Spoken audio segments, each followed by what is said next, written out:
Hello and welcome to the Coors Event Center. I am Matt Smith for 5280 Sports Network. Thank you so much for tuning in.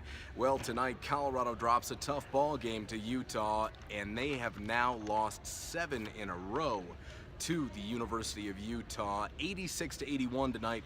The Buffs dropped to 16-13 overall, 6-10 in conference, securing the second time in the Tad Boyle tenure that Colorado will finish under 500 in conference play. Well, tonight it was the defensive effort that was pretty much non-existent from the get-go for the Buffaloes. Lack of energy really to come out to this one. It was a 9 p.m. tip-off, about 9:10 when things really got underway.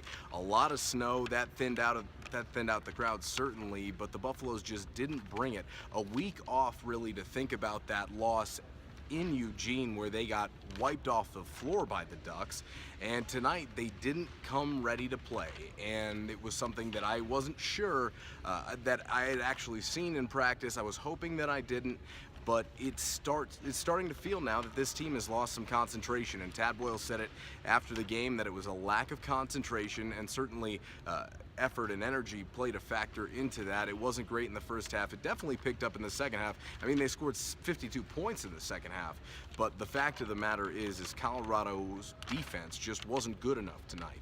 They couldn't get stops down the stretch when they needed to. In fact, the game was very close for the better part of the last 5 minutes, and they just couldn't get that last crucial stop that would have allowed them an opportunity to tie the game. They kept cutting it to 3, but just the officiating tonight in the second half really took over. 11 combined fouls in the first half, and teams were, 4 of 7 combined from the free throw line in the first half? Well, in the second half, 37 combined fouls. The teams were 42 of 53 in the second half alone.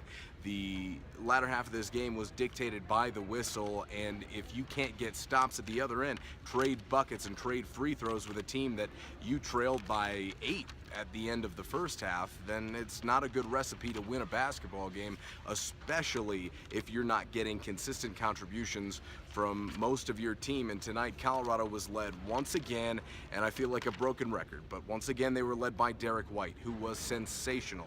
In that first half, a few ill-advised plays, a few turnovers, but really not too big of a deal, and one massive dunk. Was very impressed with that one. I'm sure it made SportsCenter's top 10. It's about 12:30 a.m. right now, so I'm not quite sure. I haven't had a chance to see SportsCenter yet tonight.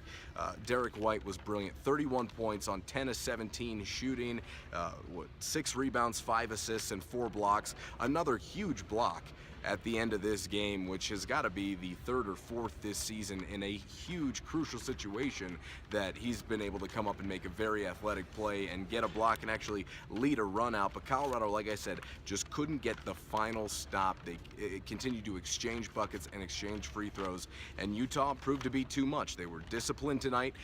Larry Krystkowiak, a ton of credit has to go to that coaching staff. The defensive game plan against Colorado tonight was very, very good. They switched up between man-to-man and zone defenses quite frequently and really did a good job of throwing Colorado off the scent and really kind of slowing the Buffaloes down. Colorado settled for way too many jumpers. The Buffaloes couldn't get stops when it mattered, and that's really what this game came down to. It was a lack of concentration, like I said, a lack of focus. Tad Boyle after the game very distraught. These players also very distraught as well, because in losses like this season, it feels that these are the same issues that they've had all year, and we've been talking about it since day one. Is can this team be consistent? And now with 2 games remaining here in the regular season, it's pretty clear that they can't be consistent. They had a pretty solid turnaround about halfway through the season, but tonight's loss was crushing, not just for the schedule, but morale-wise. This one is going to be tough to come back from, I have a feeling. Colorado has a week off until they play again. They next play Stanford and Cal next week, Thursday and Saturday at home here at the Coors Event Center to end out the 2016-17 regular season before they go to Vegas for the Pac-12 tournament, where it looks like at the moment in time they will be one of the lower 4 seeds in this conference when it's all said and done. like I said, Derrick White, brilliant tonight. Wes Gordon actually in double figures for the first time since the overtime loss at Washington State, which would be the final game of that 7-game losing streak Colorado opened this season on. He had 12 points on 4 of 4 tonight. George King, 12 points, 4 rebounds. But the issue that we've seen time and time again with this Colorado team is discipline. And we saw it in XJ and Wes's suspension. We saw it with 2 suspensions earlier in the non-conference schedule from Bryce Peters. And of course, Bryce, this is now the 2nd straight game that he did not play after being suspended indefinitely by this coaching staff. Of course, no word on that yet. And from the sounds of it, to me, it sounds like he's probably going to be done the rest of this season. I'm not sure what it is, but that situation is being handled internally. But Colorado could have really used him tonight. They only had 10 points off the bench. For the most part, outside of 5 to 6 pretty good minutes from Deleon Brown, Colorado's lone contributors off the bench at the moment in time are Torrey Miller and Lucas Seward, because Josh Fortune, despite being the lone bright spot in Eugene, was 0 of 5 tonight. Really some poor shot selection, much better than what you'd expect from a 5th-year senior, undoubtedly. For Colorado, they've got to figure out a way to kind of bring themselves together. I mean, you got a guy in Xavier Johnson who's been here for 5 years. You've Wesley Gordon who's been here for 5 years. Derrick White, who's had a brilliant college career, who's wrapping it up. And Josh Fortune, who's had a very solid college career as well, over 1,000 points for his career.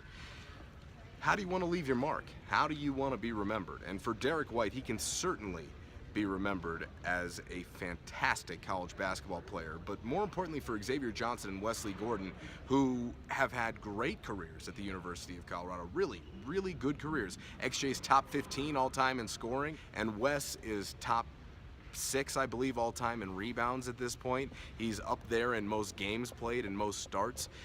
You know, these kids have their names all over the record books here, but if they don't find a way to pull it together, galvanize a little bit, and compete here the final 2 games of the regular season heading into Vegas, this thing could have a bow on it and be over early, because tonight's loss really hurts Colorado's NIT chances.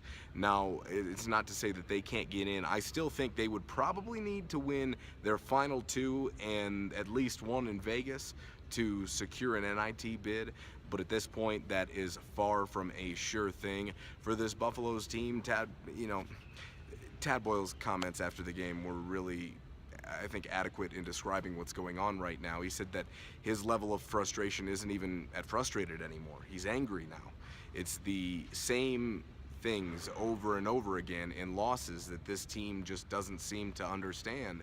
And tonight it really bit them in a game that not only they should have won, but despite playing pretty poorly in the first half and for about the first 10 minutes of that second half, they absolutely still could have won that game. 37 fouls in the second half is crazy, but for Colorado, this is gut check time. It's personal pride time, in my opinion. I don't think there's you want to finish your career on a high note for the seniors, and for the younger guys, you really want to find a way to continue getting that valuable experience, which you've been able to get this year because of necessity, really. And can you build on that moving forward? We will see. We'll see how this team comes out next week. They got a week off until they play Stanford next Thursday, which is a much needed week off for this Colorado basketball team. I mean, these guys really need to get away from the game for a little bit. I'm not sure if there's practice tomorrow. I don't believe there is. There shouldn't be. There really shouldn't be. This team needs to figure it out. Tad Boyle also, I think, needs to kind of figure out where he wants to direct his message to end this season. There's a lot to figure out. Their biggest issue is the fact that they just don't gear up. They don't concentrate on a consistent basis. When they do, it's pretty clear, because they're a very good basketball team, and like we saw when they beat Oregon, they can beat just about anybody in this conference. But when they don't, times are tough, and tonight another tough loss for the Buffaloes. We'll see how they do when they get back to action next week against Stanford and California. I am Matt Smith from the Coors Event Center. Been a bit of a disappointing year for Colorado basketball, certainly for the expectations that were outside the program and the expectations that were inside the program have not been met on either account, and hopefully they can at least pull things together here and finish this season on a good note, because we'd all like to see Xavier Johnson and Wesley Gordon, Derrick White, Josh Fortune go out on a high note. follow us online. I'm Matt Smith. Follow me at Real Matt Smith, that's Matt with 1T, at 5280 Sportsnet, or you can go online and follow all of our exclusive coverage on 5280sportsnetwork.com.